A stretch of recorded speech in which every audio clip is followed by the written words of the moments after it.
Pemirsa, tim liputan Metro TV mendapatkan gambar eksklusif saat sejumlah orang yang tertangkap tangan penyidik KPK dibawa ke gedung KPK Kuningan, Jakarta untuk diperiksa.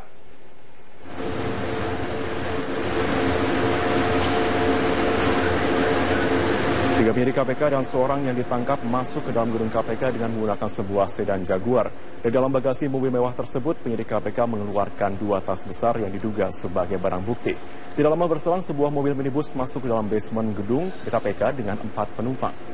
Ketua KPK Agus Raharjo melalui pesan singkatnya kepada media membenarkan KPK melakukan operasi tangkap tangan. Namun Agus Raharjo menolak menjelaskan identitas orang-orang yang ditangkap. Sementara itu, berdasarkan informasi yang diperoleh oleh tim Metro TV, KPK menangkap 6 orang dari BUMN Konstruksi PT Berantas terkait dugaan kasus penyuapan. Salah satu tersangka diduga merupakan anggota DPR dari fraksi Gerindra.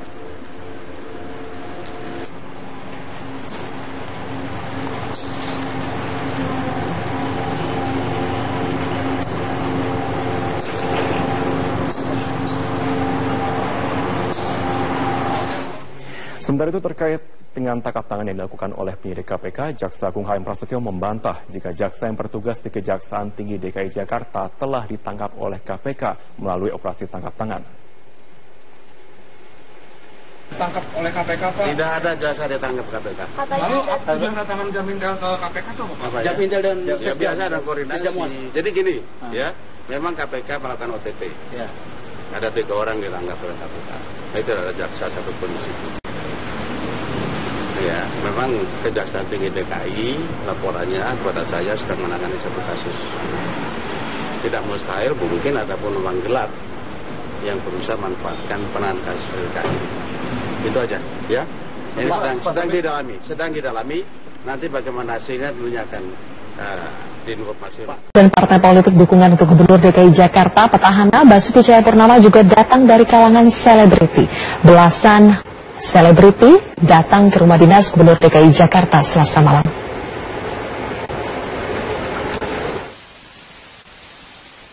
Sejumlah nama seperti Adi MS, Raline Shah, Darwis Triadi hingga Julia Perez hadir dalam jamuan makan malam di rumah dinas Gubernur DKI Jakarta di Jalan Taman Suropati, Menteng, Jakarta Pusat, Selasa malam. Kedatangan sejumlah artis ini sebagai bentuk dukungan terhadap Ahok untuk maju dalam pemilihan Gubernur DKI Jakarta 2017 mendatang. Bahkan, beberapa dari mereka mengaku telah mengumpulkan KTP untuk membantu dengan Ahok. Yang bisa saya bilang tentang Pak Ahok adalah hanya karena saya penduduk Jakarta dan saya bisa merasakan sendiri bahwa ya Jakarta jauh lebih baik sekarang. Lebih dari itu, KTP saya masih Medan. Tapi ini lagi diusahain bikin surat pindah dan punya KTP Jakarta untuk bisa voting juga. Of course, pastinya kita ingin pilih yang terbaik dan yang kita rasa bisa bukan hanya kerja tapi produktif dan bisa dilihat hasilnya dan komitmennya dan cintanya untuk Jakarta. Komposer Adi MS bersama beberapa artis ibu kota juga berencana mengadakan kegiatan pengumpulan dukungan untuk Ahok dalam bentuk acara hiburan. Ya, yang penting acara apapun yang bisa menghibur orang, bisa menimbulkan harapan, optimisme, mudah-mudahan. Ahok mengaku senang mendapat dukungan dari banyak kalangan, termasuk selebriti ibu kota. Dukungan ini dinilai Ahok sebagai salah satu harapan masyarakat untuk perubahan Jakarta ke arah yang lebih baik. Ya, saya kira semua orang juga pengen melihat revolusi atau transformasi terjadi. Saya kira kan sesuatu yang alami gitu loh. Kalau kita memang punya tujuan yang sama, punya hati yang sama, ketemu pasti satu geng. Kalau udah nggak cocok pasti susah ketemu, kayak gitu aja. Semakin banyaknya pihak yang mendukung Ahok dalam pencalonan independennya menunjukkan kepercayaan masyarakat yang begitu besar kepada Ahok. Dari Jakarta, Bremana Tenaya, Ridwan Bima, Metro TV.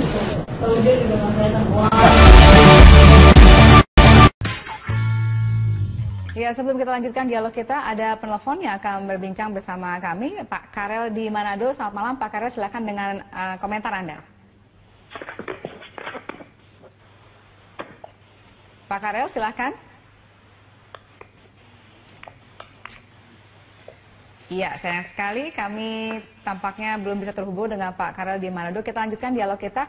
Baik, Pak Syarifudin, tadi kan kita sempat berbincang bahwa ada gejolak, ada pro kontra. Kemudian dia katanya akan mengundurkan diri kembali. Jadi tidak hanya orang-orang yang kemarin sudah mengundurkan diri, tapi kemudian akan ada lagi yang mengundurkan diri sebagai sikap mereka tidak pro, tidak mendukung deklarasi terhadap Ahok ini. Nah, bagaimana dari Hanura menghandle ini? Iya. Kalau di Partai Hanura kita sudah mempunyai satu mekanisme tersendiri. Artinya fatsun partai itu yang memang kita junjung tinggi. Artinya kebijakan ini pasti ada pro dan kontra. Ya. Masalah pengunduran diri dari teman-teman ya dari kader-kader partai itu ya masing-masing haknya. Tapi anggota itu sendiri. Anda tadi mengatakan akan menggunakan mesin partai untuk bisa mendulang suara. Nah, bagaimana kalau misalnya partainya itu sendiri tidak kuat, tidak solid? Begini, di dalam kita menentukan deklarasi kita yang kemarin pada hari Sabtu, kita minta dukungan surat pernyataan dari tingkat PAC, dari tingkat DPC. Artinya itu sudah sebuah tiket yang memang untuk calon gubernur ini, Pak Ahok ini, memang sudah diusung dari bawah. Dan itu ada pernyataan, dilengkapi dengan surat-surat yang memang itu diminta sesuai dengan mekanisme partai. Jadi tidak mungkin katakanlah grassroots kita itu untuk memilih yang lain. Karena dari ketua-ketua katakanlah di tingkat PAC tadi, ranting dan PAC tadi sudah memberikan dukungan penuh. Yang kita bacakan, yang kita tuangkan di dalam Rapimda yang dibahas dan ditentukanlah keluarlah SK dukungan tadi. Nah, itu mulai prosedural tadi. Nah, bagi teman-teman tadi yang katakanlah yang tidak sejalan dengan kebijakan partai, yaitu kembali lagi itu haknya masing-masing. Silakan saja. Tapi pada intinya kan untuk garis partai jelas bahwa kita mendukung Pak Ahok strict. Selesai. Ya, bagaimana kita mengamankan ya nanti kita cari strategi-strategi apa yang kita buat nanti pada saat untuk pemenangan beliau. Kalau sekarang awalnya sudah ada perpecahan dalam partai, tapi kemudian ternyata nanti teman Ahok misalnya berhasil mengumpulkan suaranya. Bagaimana kemudian Hanura? Kalau untuk perpecahan yang diberitakan selama ini ya tidak seperti itu, tidak signifikan. Hanya beberapa kader yang memang tidak sejalan dengan kita dan memang sudah menentukan sikap seperti itu. Dan bagaimana dengan Hanura ke depan dengan artinya dengan teman-teman Ahok yang sudah mencapai target katakanlah 1 juta KTP. Tetap itu juga harus menggunakan katakanlah yang mesin partai kita tadi yang saya katakan. Tetap antara mengusung dan mendukung kan beda. Kalau kita mengusung otomatis itu dari partai. Kalau kita mendukung siapapun kita bisa dukung sesuai dengan aspirasi pilihan masyarakat tadi. Tentunya Hanura yang diamanahkan oleh masyarakat Jakarta, ya keinginan hasil polling seperti itu, ya kita katakanlah untuk bagaimana amanah masyarakat ini bisa kita salurkan melalui Partai Hanura. Baik, saya kembali akan menyapa Pak Karel terlebih dahulu di Manado. Selamat malam Pak Karel, silahkan dengan komentar Anda. Selamat malam, berita satu. Ya. Mengikuti penjelasan dari DPD Hanura DKI, saya anggap ini partai ini cerdas. Ya. Artinya partai ini bisa membaca dinamika politik masyarakat. Partai lain itu saya lihat gengsi aja. Nasdem dan Hanura ini partai cerdas. Baguslah kalau partai sudah tahu bahwa sebetulnya paradigma politik itu sudah berubah. Ketika Orde Baru kekuasaan ada di elit politik. Tapi sekarang kan ada di rakyat. Jadi Hanura itu partai bagus itu, cerdas itu. Yang lain itu gengsi aja. Saya mau katakan begini, soal Hanura, Nasdem atau partai lain akan bergabung mendukung Ahok, itu bukan cuma sekedar dukungan temporer. Menurut saya Ahok membutuhkan mereka ketika Ahok katakanlah terpilih sebagai gubernur, dia membutuhkan dukungan di parlemen. Dan ini didukung oleh partai-partai yang kelihatan memahami betul persoalan aspirasi masyarakat DKI. Jadi baguslah Hanura, walaupun saya seorang PNS, saya anggap bagus Hanura dan Nasdem. Terima kasih Pak Karel sudah bergabung bersama kami malam hari ini. Pak Ikrar, nih kalau saya boleh pinjam istilahnya Pak Karel tadi, partai yang cerdas ini kemudian mereka memutuskan Ahok, termasuk Hanura dan Nasdem dalam hal ini. Nah, bagaimana kalau kemudian partai-partai lain pun menjadi cerdas dan kemudian pada mendukung Ahok semua? Jadi sehingga akhirnya tadi yang Anda katakan hanya ada satu calon yang maju dan ini malah mungkin akan tidak baik implikasinya. Menurut Anda bagaimana? Ya, jadi Anda tahu bahwa Mahkamah Konstitusi sudah membuat satu keputusan ya. Kalau ada cuma satu calon, apa jalan keluarnya? Sekarang udah ada ya. Akan tetap dilakukan pemilihan dan kemudian tinggal nanti berapa persen suara yang kemudian mendukung Ahok. Kalau itu melebihi 50% per 1, tetap aja Ahok akan menang. Kan? Jadi itu yang perlu kita perhatikan. Tapi dari segi demokrasi, buat saya ini suatu kemunduran besar bagi demokrasi kita. Kenapa demikian? Di situ menunjukkan seperti yang tadi saya katakan ya, partai politik yang kita harapkan melakukan kaderisasi, kemudian sosialisasi politik, kemudian juga rekrutmen politik, itu ternyata tidak mampu melahirkan kandidat-kandidat yang bisa menjadi penantang Ahok. Itu yang buat saya akan sangat kita sayangkan. Dan saya yakin Ahok juga tidak ingin menjadi calon tunggal di dalam pilkada serentak yang khusus untuk daerah DKI Jakarta ini. Kenapa demikian? Kalau itu terjadi, buat saya lagi-lagi tadi saya katakan itu kemunduran demokrasi, dan berarti orang juga tidak ada yang berani untuk maju. Jadi mereka sudah kalah sebelum bertanding. Tidak ada yang berani kalah. Betul, mereka tidak ada yang berani kalah. Dan kalau saya perhatikan juga ya, ini kan kenapa saya katakan itu berpacu dengan waktu, karena ini adalah persoalan waktu, karena kalau nanti ternyata teman Ahok mampu mencapai angka 532.000 itu, dan setelah diverifikasi benar, dia otomatis Ahok akan benar-benar menjadi calon perseorangan pada bulan Mei ini ya, setelah nanti verifikasinya itu tuntas ya. Dan itu berarti kan partai-partai politik akan boleh dikatakan gigit jari. Tapi dengan mereka kemudian mendukung dari awal, itu ada dua kemungkinan. Pertama, itu partai, baik itu Nasdem maupun Hanura, dianggap melakukan agregasi kepentingan rakyat dan artikulasi kepentingan rakyat secara benar. Dukungan surat pernyataan dari tingkat PAC, dari tingkat DPC, artinya itu sudah sebuah tiket yang memang untuk calon gubernur ini, Pak Ahok ini, memang sudah diusung dari bawah. Dan itu ada pernyataan, dilengkapi dengan surat-surat yang memang itu diminta sesuai dengan mekanisme partai. Jadi tidak mungkin katakanlah grassroots kita itu untuk memilih yang lain. Karena dari ketua-ketua katakanlah di tingkat PAC tadi, ranting dan PAC tadi, sudah memberikan dukungan penuh. Yang kita bacakan, yang kita tuangkan di dalam Rapimda yang dibahas. Dan ditentukanlah, keluarlah SK dukungan tadi. Nah, itu mulai prosedural tadi. Nah, bagi teman-teman tadi yang katakanlah yang tidak sejalan dengan kebijakan partai, yaitu kembali lagi itu haknya masing-masing. Silakan saja.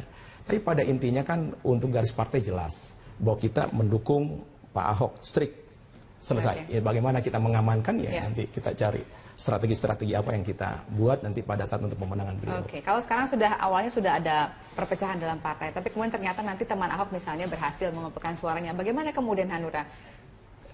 Kalau untuk perpecahan yang diberitakan selama ini ya tidak seperti itu, tidak signifikan. Hanya beberapa kader yang memang tidak sejalan dengan kita dan memang sudah menentukan sikap seperti itu. Dan bagaimana dengan Hanura ke depan, dengan artinya dengan teman-teman Ahok yang sudah mencapai target katakanlah 1 juta KTP. Tetap itu juga harus menggunakan katakanlah yang mesin partai kita tadi yang saya katakan. Tetap antara mengusung dan mendukung kan beda. Kalau kita mengusung otomatis itu dari partai. Kalau kita mendukung siapapun kita bisa dukung sesuai dengan aspirasi pilihan masyarakat tadi. Tentunya Hanura yang diamanahkan oleh masyarakat Jakarta ya keinginan. Pemirsa, tim liputan Metro TV mendapatkan gambar eksklusif saat sejumlah orang yang tertangkap tangan penyidik KPK dibawa ke gedung KPK Kuningan, Jakarta untuk diperiksa.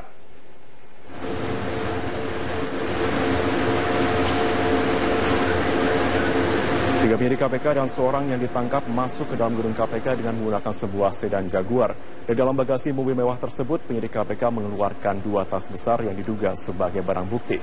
Tidak lama berselang, sebuah mobil minibus masuk ke dalam basement gedung KPK dengan 4 penumpang. Ketua KPK Agus Raharjo melalui pesan singkatnya kepada media membenarkan KPK melakukan operasi tangkap tangan. Namun Agus Raharjo menolak menjelaskan identitas orang-orang yang ditangkap.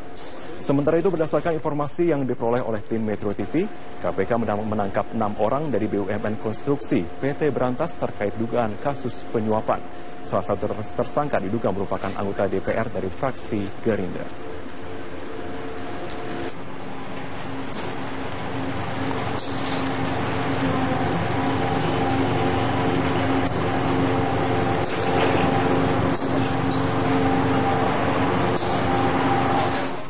Sementara itu terkait dengan tangkap tangan yang dilakukan oleh penyidik KPK, Jaksa Agung HM Prasetyo membantah jika jaksa yang bertugas di Kejaksaan Tinggi DKI Jakarta telah ditangkap oleh KPK melalui operasi tangkap tangan. Tangkap oleh KPK, Pak? Tidak ada jasa ditangkap KPK. Lalu tujuan kedatangan Jamindel ke KPK itu apa, Pak? Jamindel dan biasa ada koordinasi. Jadi gini, ya, memang KPK melakukan OTT. Ya. Ada 3 orang ditangkap oleh KPK. Itu ada jaksa satupun di situ.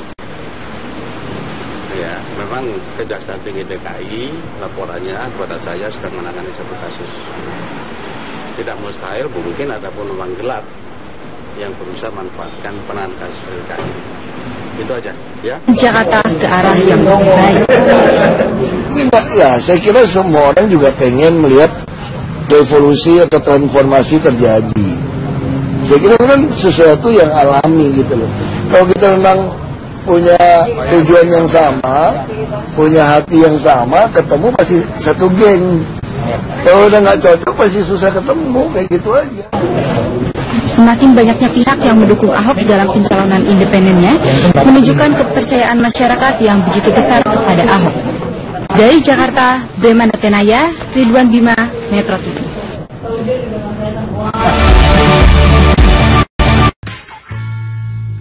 Ya, sebelum kita lanjutkan dialog kita, ada penelpon yang akan berbincang bersama kami, Pak Karel di Manado. Selamat malam, Pak Karel, silakan dengan komentar Anda. Pak Karel, silakan. Iya, sayang sekali kami tampaknya belum bisa terhubung dengan Pak Karel di Manado. Kita lanjutkan dialog kita. Baik, Pak Syarifudin, tadi kan kita sempat berbincang bahwa ada gejolak, ada pro kontra. Kemudian dia katanya akan mengundurkan diri kembali. Jadi tidak hanya orang-orang yang kemarin sudah mengundurkan diri, tapi kemudian akan ada lagi yang mengundurkan diri sebagai sikap mereka tidak pro, tidak mendukung deklarasi terhadap Ahok ini. Nah, bagaimana dari Hanura menghandle ini? Ya, kalau di Partai Hanura kita sudah mempunyai satu mekanisme tersendiri. Artinya fatsun partai itu yang memang kita junjung tinggi. Artinya kebijakan ini pasti ada pro dan kontra. Ya. Masalah pengunduran diri dari teman-teman, ya dari kader-kader partai itu ya masing-masing haknya. Tapi anggota kan itu sendiri. Anda tadi mengatakan akan menggunakan mesin partai untuk bisa mendulang suara. Nah, bagaimana kalau misalnya partainya itu sendiri tidak kuat, tidak solid? Begini, di dalam kita menentukan deklarasi kita yang kemarin pada hari Sabtu, kita minta ini sedang didalami. Nanti bagaimana hasilnya tentunya akan diinformasi. Dan partai politik dukungan untuk Gubernur DKI Jakarta, petahana Basuki Cahayapurnama juga datang dari kalangan selebriti. Belasan selebriti datang ke rumah dinas Gubernur DKI Jakarta Selasa malam.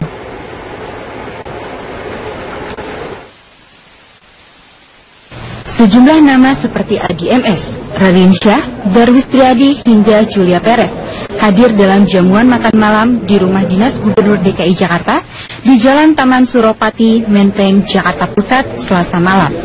Kedatangan sejumlah artis ini sebagai bentuk dukungan terhadap Ahok untuk maju dalam pemilihan Gubernur DKI Jakarta 2017 mendatang. Bahkan, beberapa dari mereka mengaku telah mengumpulkan KTP untuk membantu dengan Ahok. Yang bisa saya bilang tentang Pak Ahok adalah hanya karena saya penduduk Jakarta dan saya bisa merasakan sendiri bahwa ya Jakarta jauh lebih baik sekarang.